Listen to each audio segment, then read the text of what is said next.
Hello, hello, welcome to a tutorial for, well, SkyFactory 2.5. This is in regards to Tinker's Construct and automated smeltering and whatnot. I actually forgot to do something here with this. Let's go ahead and do that really quick. Alrighty. So what you're going to need for this particular project... Go away, cat. What we are going to need for this project is what you see here.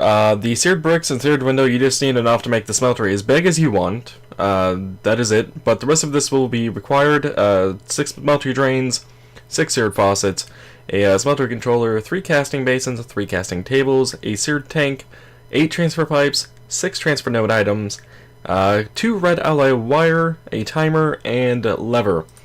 Now, the alloy wire, the timer, and the transfer nodes are kind of expensive early on. However, they're not too bad. You get 16 red alloy wire, and you just need 2 of that with 6 redstone and 1 iron.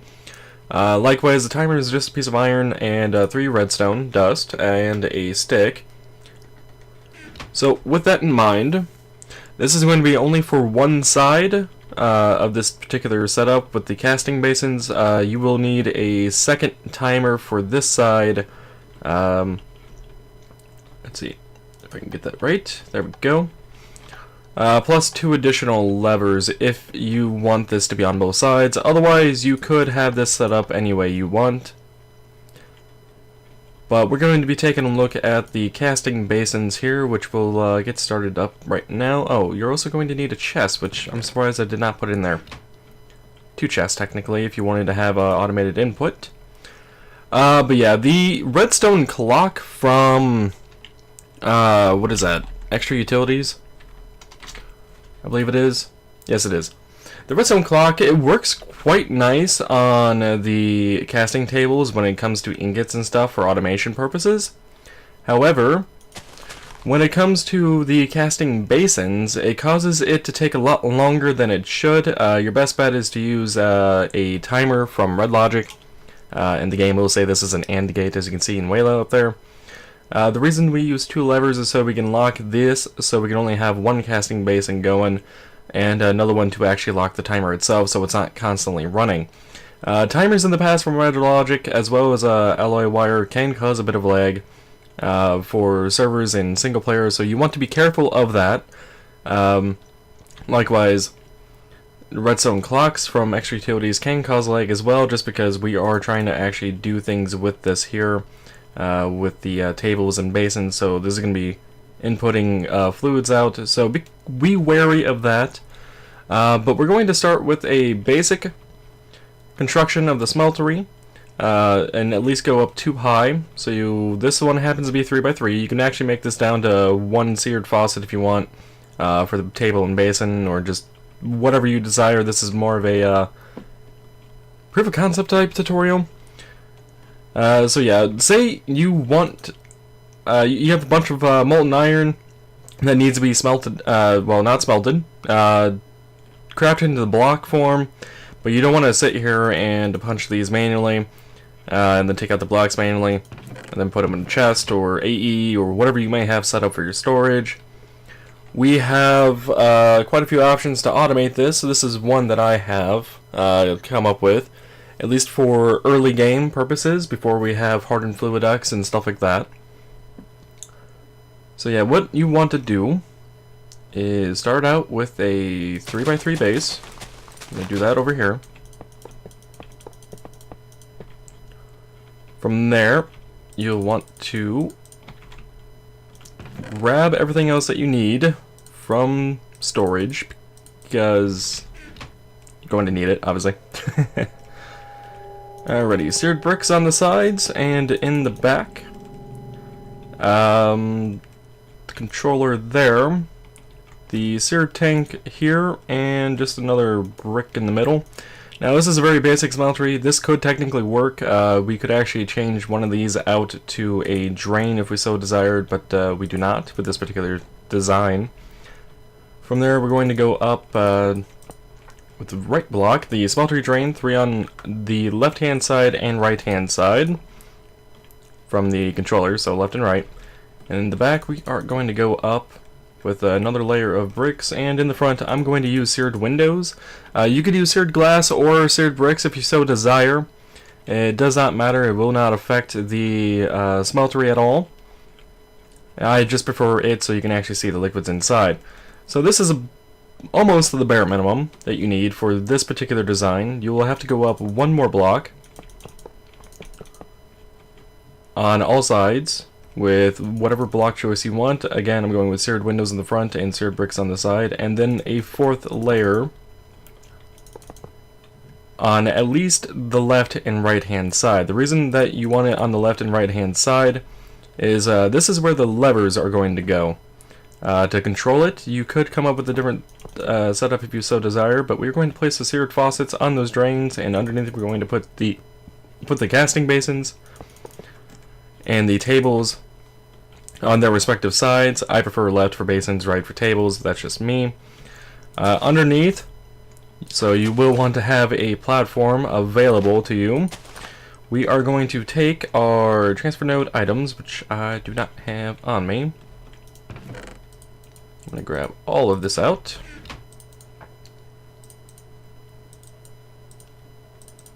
Alrighty, where'd those transfer node items go? There they are.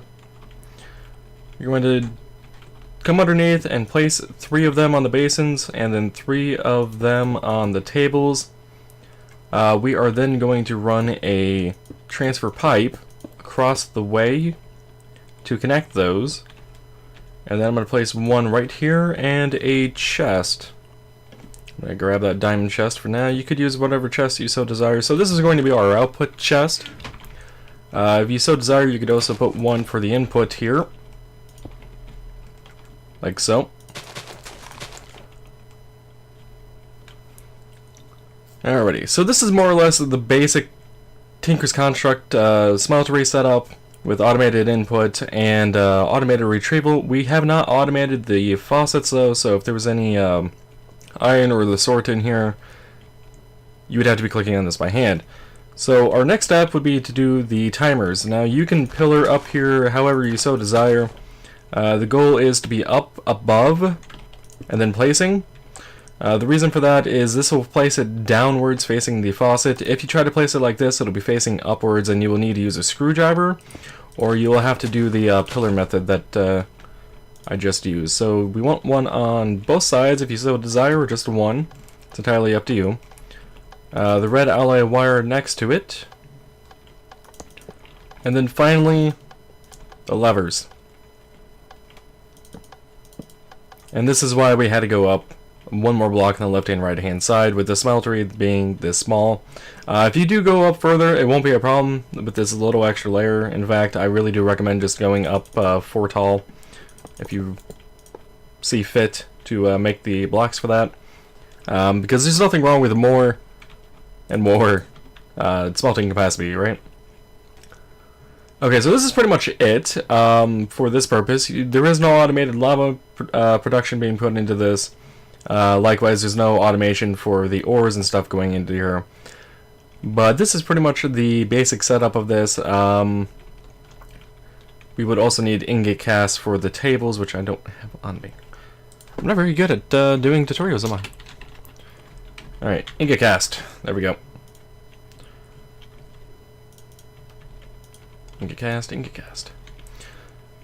So, with this in mind, we have 456 ingots worth of iron in there. Now, and what was that, like 8 nuggets? Or 8 millibuckets? Okay.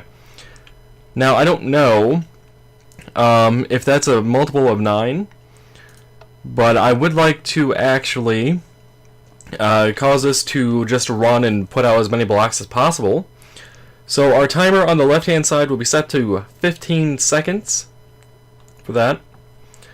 And after the first 15 seconds, it will actually start. But this system does take 15 seconds to fill the basin and for it to dry. And then the transfer node items from below will pull it out, and eventually it will go into the chest here. That's what the transfer node items are for. But as you can see, it is perfectly timed at 15 seconds. To the block dries, it clicks, it starts draining again. So we are going to stop that now.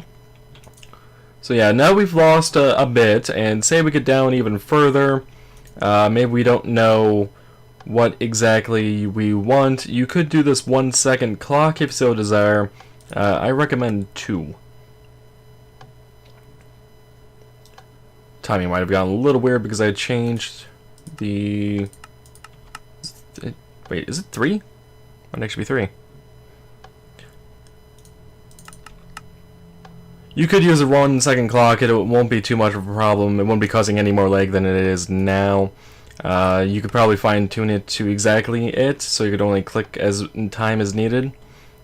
I'm not going to worry about it. So we got rid of some ingots there, and that could just run until all of this is empty. The ingot method is very good if you are putting in dust and the such into the system, where it's creating 2 ingots each, and you aren't taking care of the fact if it's a multiple of 9 for the casting basin or not. The ingots forms would be a lot easier and a lot less problematic of having leftover materials in the basin, which would clog up the system. If you do make sure it is a multiple of 9, I do recommend the basin format because it gets rid of the materials a lot faster. If you know you have a lot and you actually do a bit more math in your head or just in your inventory, you can actually do multiples of 27, and that'll be 3 basins worth. And then, as you can see, the red alloy wire actually does trigger the seared faucets, so all 3 of these are going to be running, and that's 27 ingots worth of, in this particular case, iron out at a time. And this will just run repeatedly. That one apparently had a little bit of an issue. I've never actually had that happen. That was weird. But yeah, that is pretty much it. There is a bit of a problem with this system where the transfer nodes can be a bit slow to get to the chest, especially from the ingot side because they have a bit further to traverse. The blocks on this hand, since in this particular setup it's right here, isn't as long, but if you really wanted to go further along the lines of increasing the efficiency of this, I highly recommend using item ducts. With basic servos, you could just use the opaque ones if you so desire, which is just 2 tin and lead, and you get some opaque item ducts, 6 of them specifically. With the servos, the basic servos, which is just a piece of glass, a couple iron ingots, a couple iron nuggets, and a piece of redstone for 2 of them, so you would need to craft up 3 sets of that recipe to have the 6 required here. The item ducts will be a lot faster in getting the items to the chest, however it is not as early game friendly. Something weird's going on here. Might be because I'm recording. Yeah, so that is essentially the automated smeltery setup using timers and the red alloy wire with the transfer nodes for extracting them. Instead of doing it by hand or some of the other methods I've seen with the redstone clock. Also for comparison, if you would like to see what it looks like with the redstone clock on how the basin acts, this is a pretty good example here. So it fills up a bit, shuts it off, fills up a bit, shuts it off. Yeah, this is a lot slower than this, because this will trigger it once and have it continuously run until it has completely dried out and then gotten taken out. This is why I like the timer better for this particular case. But like I've said earlier in the tutorial, the redstone clock does work a lot better on the ingots than the timer, but I prefer symmetry personally. So yeah, that will be it. I hope you guys have enjoyed and maybe learned a little something. This is a pretty basic tutorial. I'm not going into too much depth. It's fairly simple of a setup, but it's very, very useful. That'll be it for now. Until next time, as always, take it easy.